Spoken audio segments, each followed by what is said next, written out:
let's draw a geologic cross-section. I have selected this map right here to draw a cross-section with. Woo. Okay, let's look at this bad boy.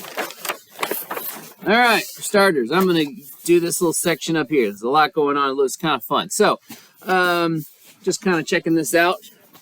Looks like I've got C, Cambrian, O, so that means that this is the lowest rock, Ordovician going up. Another Ordovician rock on top of that. Another Ordovician rock. Silurian. Devonian, D. I don't know, but blue probably means Mississippian, so we've got a Cambrian through Mississippian stack of rocks here, and then a fault that cuts across it, and then another stack of Ordovician, Silurian. I don't even know what that is. Check. Oh, I don't know. It's not labeled. Whatever. It's on the key somewhere. So I got that stack of rocks again going all the way up into the Pennsylvanian. I'm not going to draw the whole cross-section because I don't really want to, but I'm going to draw part of it. All right, so let's start. So first you need to define what your cross-section line is going to be. All right, and there are, if you can look at books and you can look in different references, and they will tell you a bunch of different things, but I'm going to tell you a Matt McKay trick. One thing is, if you draw a cross-section line that is oblique to your strikes, so if you were to draw one that kind of goes this direction here, right, it's cutting across all the stratigraphy at an angle. What that means is that these rocks right here, see how that's dipping 48 degrees that way,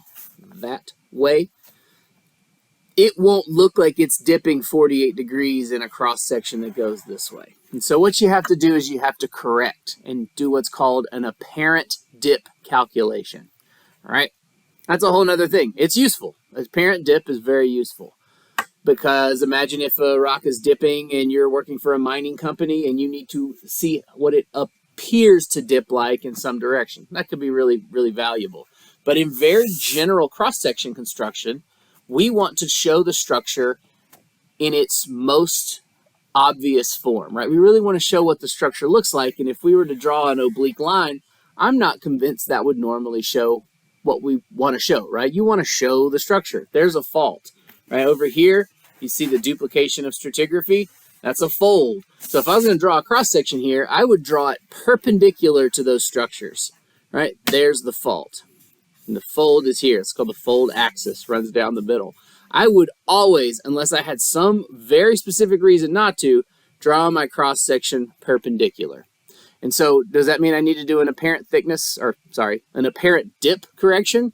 No, I don't, because the dip of the rock looks like what it actually is. This rock dips 48 degrees to that way, all right? If I draw my cross-section, in this case, this A to A prime, which is way off down here, right? But that line is perpendicular to the structure, so I don't have to do that. All right, and almost always you can just draw a cross-section right across the structures. Go right across them, perpendicular to the structures, take them on, and you're not going to have to do an apparent dip correction. All right, if you want to do that, you can Google apparent dip correction. I can show you the math on it, but for our purposes, you can almost always avoid having to do that. Okay. So here's what I do. This is the Matt McKay approach to cross-section construction. You take a piece of paper, right here. I've got a really long piece of paper. You don't really need one this long. And I label the edges.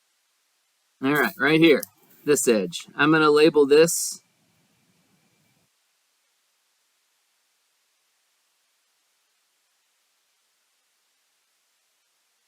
stratigraphy. This edge over here, I'm going to label topography. The other short edge, I'm going to label scale. And then the other long edge, I'm going to label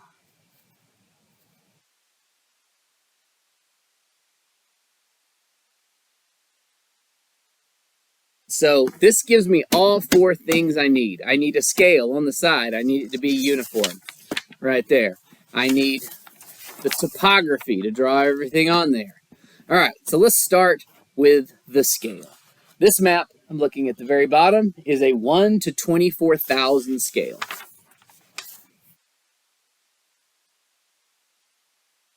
And with geologic cross sections, you never want to have to deal with vertical exaggeration. Because if you think about what that means, if a rock is dipping, let's do something very generic. The rock is dipping that way, and then I were to expand the scale, it would make it look like it's dipping steeper than it is. And so if I start messing around with VE, vertical exaggeration, I create a lot of geometry problems. And so what if you need something that has vertical exaggeration? That's possible. What if I need a cross section, but I need vertical exaggeration to show stuff? That's fine. But what I would recommend doing is doing the cross section, drawing it with no vertical exaggeration, digitizing it, whether you're scanning it or whatever, and then you can add the vertical exaggeration at the end. Most of the time we do these digital anyway, so adding vertical exaggeration at the end is not a problem, and that way you can expand the Z-scale, the vertical component, and keep the horizontal the same, and you'll also maintain the same geometries. Okay, so VE is bad. If you need to do that, add it later after you do the cross section. So 1 to 24,000. That means that 1 inch equals 2,000 feet, right? That's our scale. And so what I like to do when I do these, I set my scale when I start.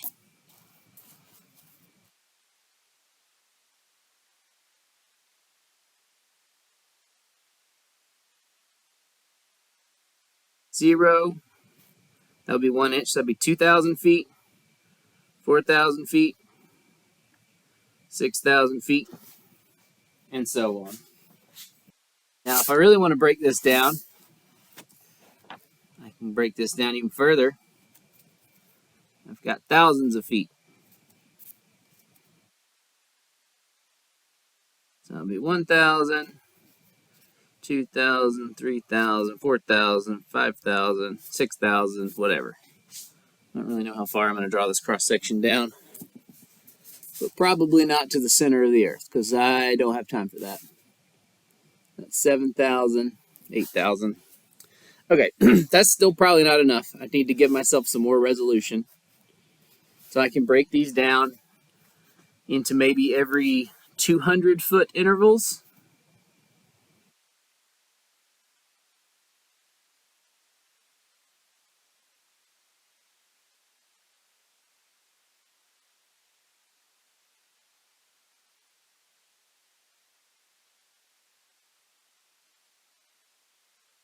Okay, I only really need to do that one time on my scale. All right. Now with my scale, I need to get my topographic profile. And so I'll start right up here. What I'm going to do is I'm going to line the piece of paper up with the edge, which is the labeled A. If you're doing this on your own geologic map, you'll just label A and A prime. If you're doing this for my class, that means that you're already given a cross-section line, and I will always run your cross-section line across the structure. But if you're doing this for field camp or something else, always run your structure right across. You'll want to draw your line immediately. And I'm going to define my A prime right there. I'm not going to go the whole way. But A to A prime, okay? Again, remember, you define it. You cut it across the structures. Don't go oblique. Go right across the structures. Draw the line on the paper if it's not already there. Mine's already there because this is the published geologic map. And then now I'm going to go and start marking the topography or the elevation at each point. And I'm only going to stick to these hundreds. So that one's 600. The 600 contour interval intersects my line right there. Keep going. It goes down. See, there's a river there. I like to mark rivers as R. That way I know the topography is going down, and then it'll go back up. And it's going to go back up a little bit. Actually, it doesn't go back above 600 until there. Let's see.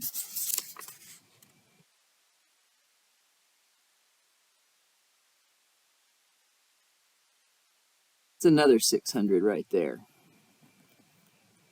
600, and then that's the top of the hill. I label those H. And so I know when I'm drawing this, I have to go down, but I can't get down to 500 feet, otherwise I'd have a tick mark. And then I needed to go back up, hit 600, have a little bump at the top where that hill should be, go back down through 600. There's another river right there, R. And then I'm going back up 600 feet of elevation. Looks like that goes up, and 700 is way over here. And 800, 900, 1,000, 1,100, 1,200. They descend 11, 7, 8, 9, 10, 12. Makes that 11. Makes that 10. You see 9 there, but 9 goes 10 there, 9. Yeah, it goes under 9, so that means that's a little river, and then comes back up a little bit. So those are 900s again. So that's mimicking my topography. It goes 700 feet, 800 feet, 900 feet, 10, 11, 10, or 1,000, 11, 12. It drops back down to 11, drops back down to 1,000 feet. It drops back down to 900 feet, and then briefly pops back up. Right there, so there's a little hill there. So it's going to go whoop up and down, and then it's going to hit 900 again. So it's kind of wobbly, and then it's going to drop even more. That's 800, and it ends on a high point. So I'll just kind of make some notes. There's my topography.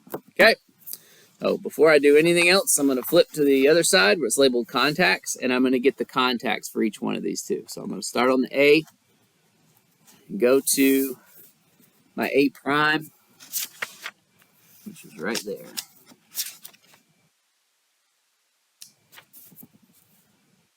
My A prime, right there. Okay, same thing, only this time, every time I go across a contact there, there's a contact there, contact there, contact there, and there's a contact.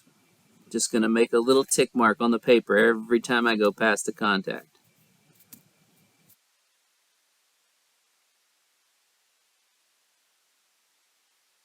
And this is where I make sure I label everything. So you're searching for a label. That's the P, Pottsville.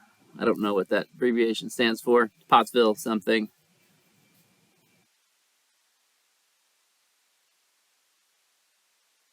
I'm just putting whatever unit labels are there.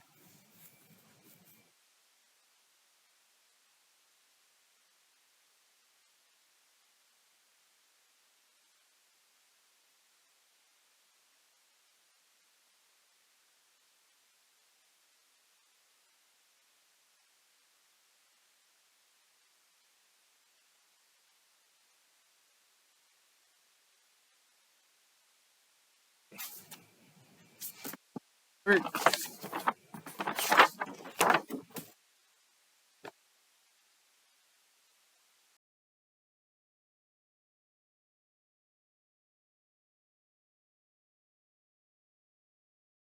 then fault. So I'll label that.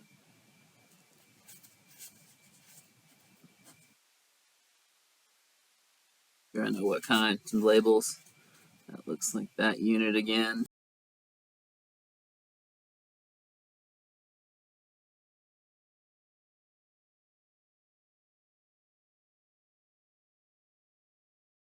Okay, all those units are labeled. All right, so I don't actually want to do anything with my stratigraphy side yet, just these other sides. So I've got my topography marked, I've got my scale marked, I've got my contacts marked. All right, so for the most part, we're done with the map. Okay, so I need the length of my cross-section line. So there's A to A prime. So I'll put a dot right there, and I'll put a dot right there. That marks the edges of my cross-section. Okay, A prime. All right, and so I need to draw, I'm going to think about 8,000 feet on each one. So I'm lining my little straight edge up.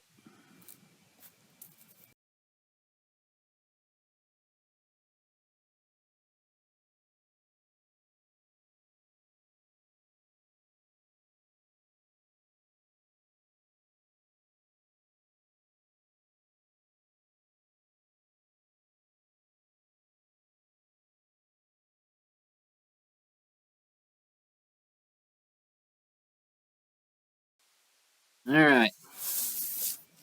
So now I've got the two edges. This would be A prime. Got a line I don't need, so I can erase it. From here on out, everything I do, I would draw very lightly.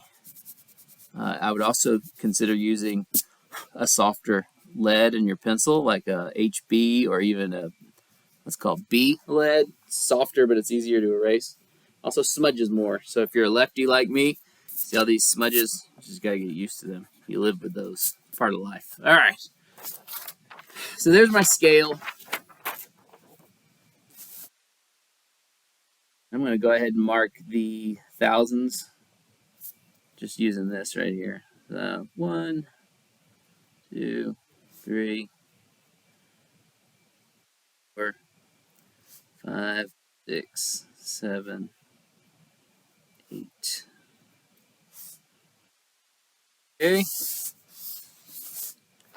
So let's see. I've got, if I use that as 0 right there, that gives me 1, 2, 3, 4,000 feet up in the air. 1, 2, 3, 4,000 feet into the ground. Well, the maximum elevation was what, 1,200 feet? And so maybe I don't need the top to be more than 3,000 feet. No, we could even do 2. So the only reason you would want to leave extra space at the top is if you wanted to try to draw your structures into the air. That's not always what we do. So we'll do 1,000 feet, 2,000 feet. That'll be sea level, 0, and then everything else will be below sea level. Negative 1,000, negative 2,000. Should be plenty of room to show what we want to show. Maybe it's too much. Whatever. If it's too much, then we can just stop and erase everything. No big deal. All right, I'm going to go to the other side and imitate the exact same so that my scales on both sides should be identical.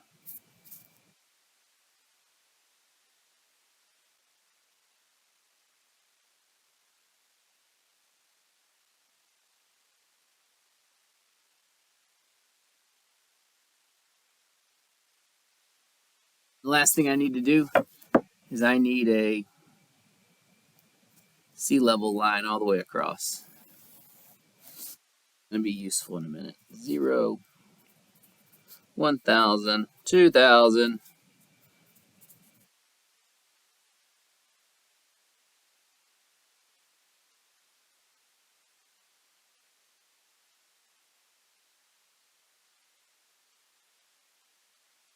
Okay. All right, so remember, let's look at my topography line again. 600 to 1,200, that's what I need. So I've broken those down. I need 100 feet tick marks. I've already solved that here. So I can take my little scale, get it in there, and I can put 100, or sorry, these are 200 foot tick marks. So there's 800 and 600.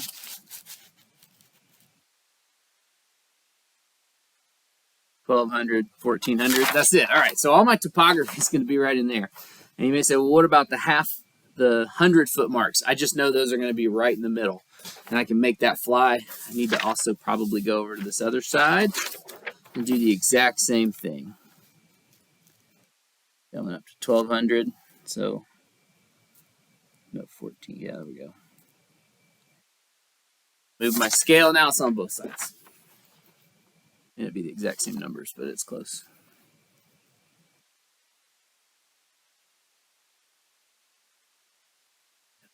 Take down. There we go.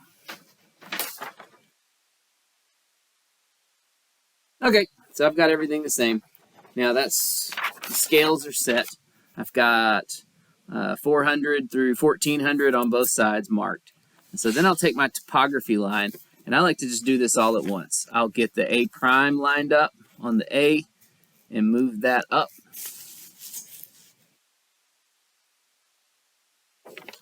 All right. So I'll get my A prime and my A spot lined up about as best I can. Move that up. Now, first I'll set it at, that's 400, 600. That's at 600 there, 600 there, and everywhere I have a 600, I'll put a tick mark right there. 600, there's another 600 there, there's 600s there and there, and then I got to go to 700. So I'll slide it up halfway between those two tick marks and mark 700. That's it. And so that would be 8, 9, 10, 11, 12. Yeah, so 700. And I'll slide it on up to 800 right there. Every time I have an 800-foot tick mark, and I haven't labeled them all, but I probably should have. 800 there. That's 900, kind of goes up and down to 800. So then I'll go halfway between 800 and 1,000. Just a little bit. And every time I have a 900-foot contour interval, 7, 8, 9. I have another 9 there. 2 more 9s there. So I'll come down, go up and back down. Yeah. So then I'll go up to 1,000. Slide the paper up. Is that 1,000?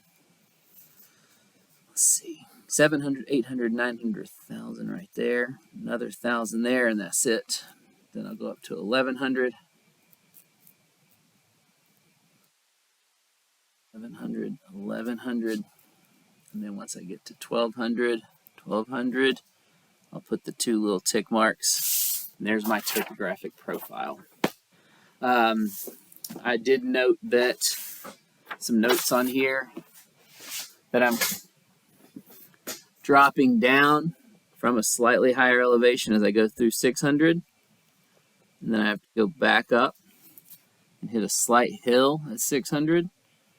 I mean, that's very subtle. I understand that, but it's just the way it is. And then I have a little river over here. I hit 600 again.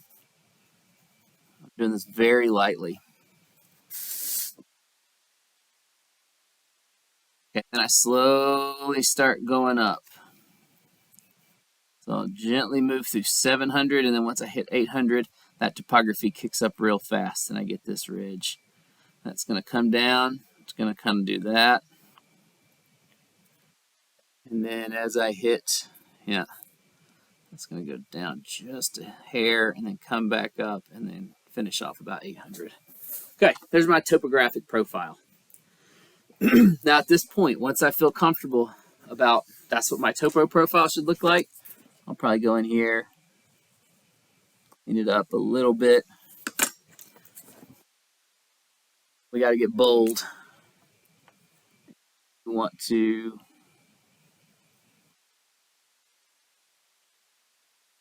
go in with your pen. Sharpie pen works too, and ink in that topography.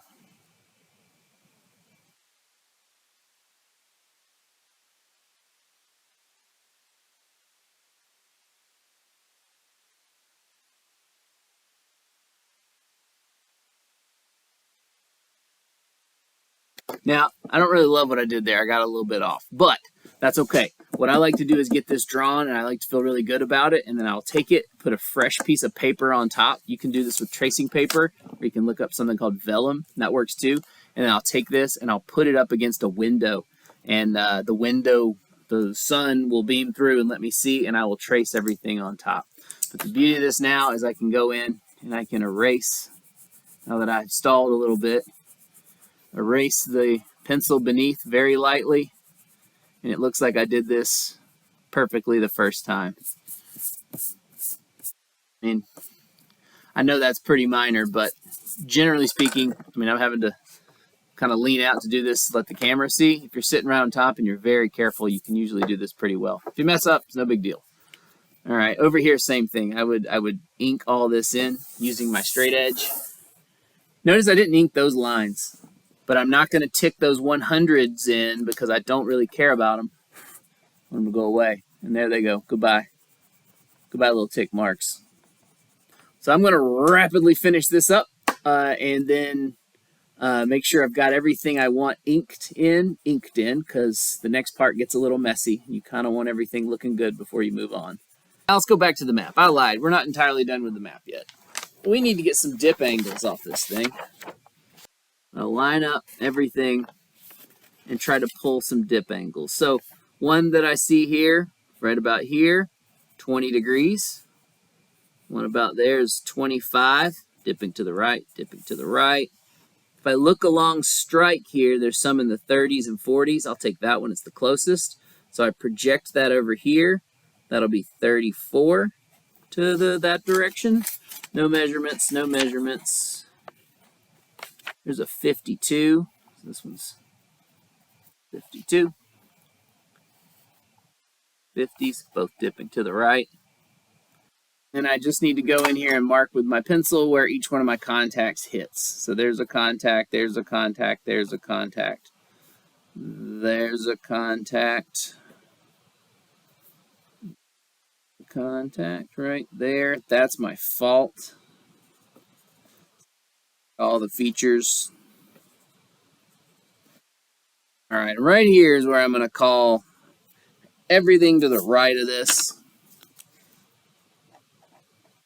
A. That's A prime. Everything to the right I'm just going to call Pottsville. That's fine. All right, so I need my dip angles. So I've looked at the, so I'll drop there, 40, 44, 48, 57, 52, 45. You see right up here, this changes 34. This gets much shallower. Okay, that's going to be interesting. 20. All right, so I've got my dip angles that I took from my map. They're on my paper. And then this, and I like this thing. So I'm going to go in and I'm going to draw little lines at those angles. Remember, the dip angle is the angle below the horizontal. And so I'll take my protractor, turn it sideways, get it about the right angle, and boom, right there. So that's going to be right in there. That needs to be about like that. 34, get it lined up. 44, 48, I think. No, that's 45. That's the same angle. Yeah.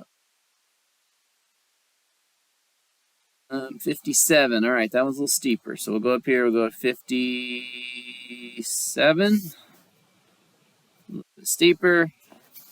52.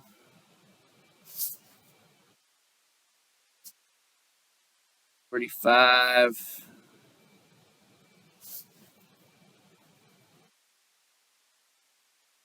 34, right up in there. The dip angle's 34, so I'll draw a little 34 line. It's almost the slope of the peak back there. Okay, 25.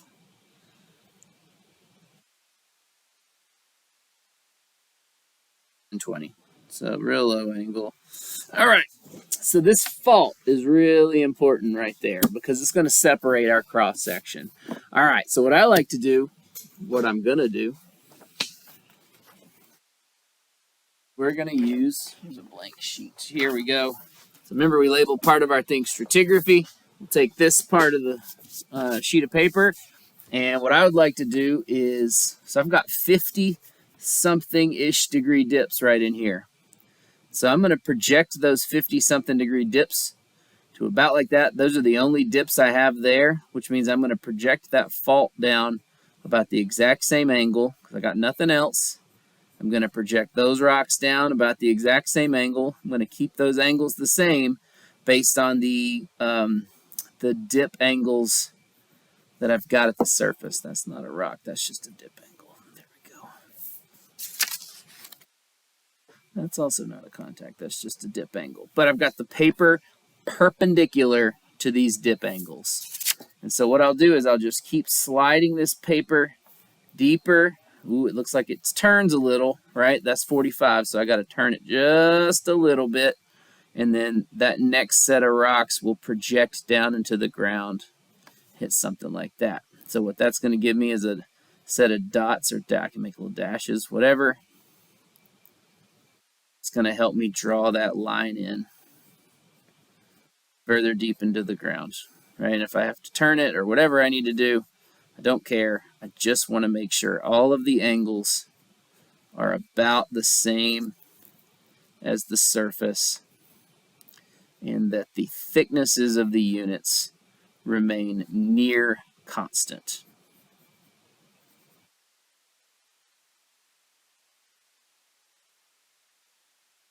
So I've turned, there's another contact right there.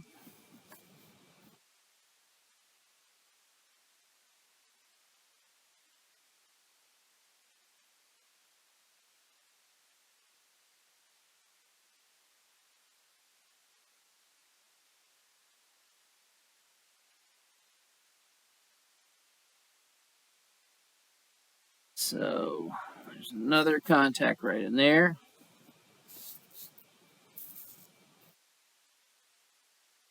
And I know I'm going to have to start turning this slowly because I know those angles once I get up on that mountain are much lower.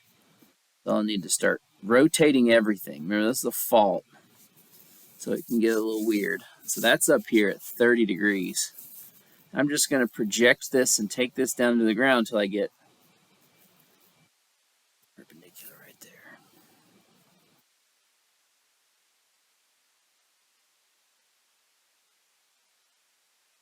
You see really quickly how these dip angles are staying pretty consistent, even though the rock dip's changing and even the thickness of the surface may be changing. So I'll keep going, projecting that into the ground. 25, yeah, right about there.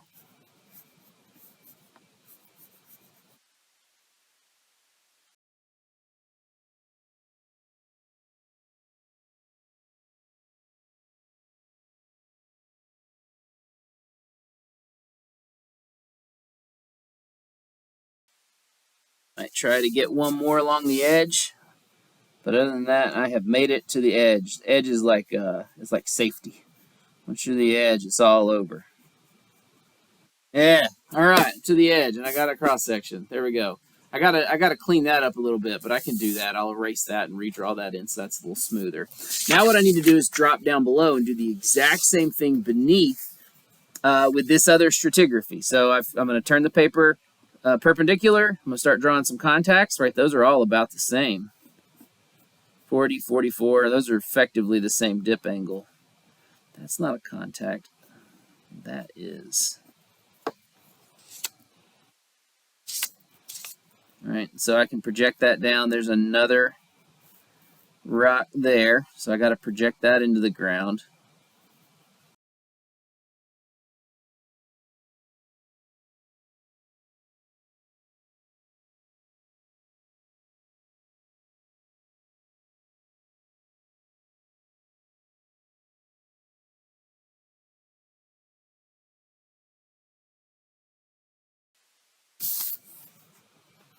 Okay, cross section.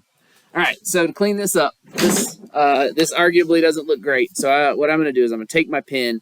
I'm actually going to pull this back, and I can't lean over and trace these very well, but I'm going to trace these as best I can with my pen. One solid line to make a nice, smooth, consistent contact. All right, so check this out. That's about as best as I can do. Um, one single line. You can see they wiggle a little bit. That's not great. So normally what I do if I have to hand draft these is I'll use dash lines. Dash lines are way more forgiving. So check this out.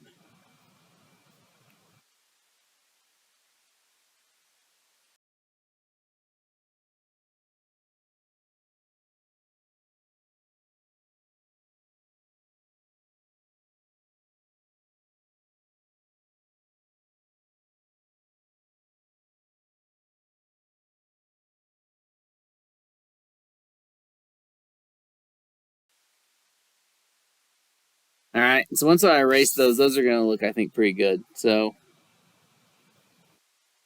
now this guy is the fault. I'd probably trace him in solid the whole way down.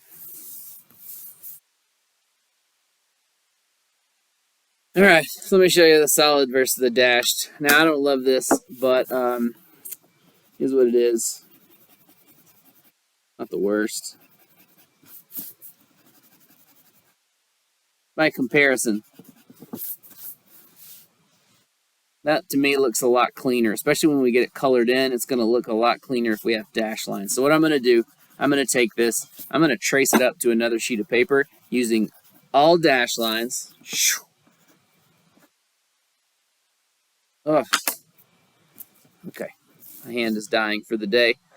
Dash lines for the contacts. and then a solid line for the fault. All right, see you in a minute. It looks like there's a little bit of a thickness issue right about in there, but it is pretty minor, and I can fix that by another trace. So that's the how you draw a cross section. Next thing is to get out your pretty crayons, and all right. You want to make sure at this step that you're labeling everything. Pottsville, label it now, not later. That would be the OLOL. So label everything as you go, and then color away. Now, final things to make sure you have on there. You want to have your A prime labeled. You want to make sure you've got something over here, your scale all labeled. You also want at the bottom an explanation. Okay? And then that's it. Now remember, see, I'm already seeing things I don't like with mine. So right in here, I would redraw this and make sure that I don't have, that's a little thinner than I like. And I think I might have a little bit of an issue where I need to bring these lines up slightly. There, there, there, there, and bring that fault up. Let's take this piece. Just take this, and I'll make sure that I can maintain constant thickness. See how it's already getting a little bit off right there? So I'll go and I'll fix that. Yeah, that looks off, but in fact, yeah, I got a little careless over here. I'll have to pull these up a little. Right there, there, there, there.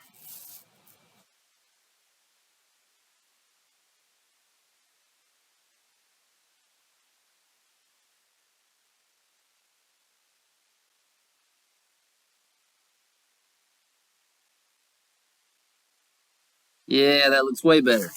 All right, so now I've fixed my issues, and I can go back and retrace this, right? This is kind of an iterative process, making sure you like it. Anyway, you draw a cross section. You sit here and probably do this all day, tweaking and changing things. That's a little bit of an, after measuring it, that's a little bit of an optical illusion because the angle changes so fast. But that is the surface data. I can't really argue with that. But I'd probably straighten that out a little bit. But other than that, fixing that right there, that's all the major thickness issues. And so again, like, you don't have to start from scratch. All I got to do is take a piece of paper, go stand up next to a window, trace this. It took me 5 minutes to translate up to another piece of paper once I've solved this for the first time. That's it. All right, this is one of those skills that environment that you're working on it is really important. You want a big open space. You see I've come out to my shop. I've got a big table here. You want to be able to spread everything out. You want to be able to get down and draw your best. Remember, I had to do this under a camera, kind of lurched over out of the way drawing this. That's not super ideal. You want to be able to sit right on top of your drafting when you're working. You want a clear space. You want to be able to move things out of the way. That's pretty critical. Make sure all your supplies are nearby. You don't want to have to be rustling everything. So make sure you've got your protractors and your straight edges and your colored pencils all right there, and that you can sit and get comfortable and work on this. I'd also recommend don't do as I just did and knock this out straight start to finish, because you're not going to be doing your best work after you've been sitting there drafting for a while. You may have to do 2 or 3 versions of this, and then your hands will get kind of tired, and you'll start to feel everything start. Your precision in your drafting really deteriorate quickly. So take breaks, go do something else, make sure you're stretching, make sure you're moving your hands. I know this seems stupid, but it's really not. If you're not moving your hands around, you're gonna have some problems. So make sure you're taking breaks. But that's how you make a cross section.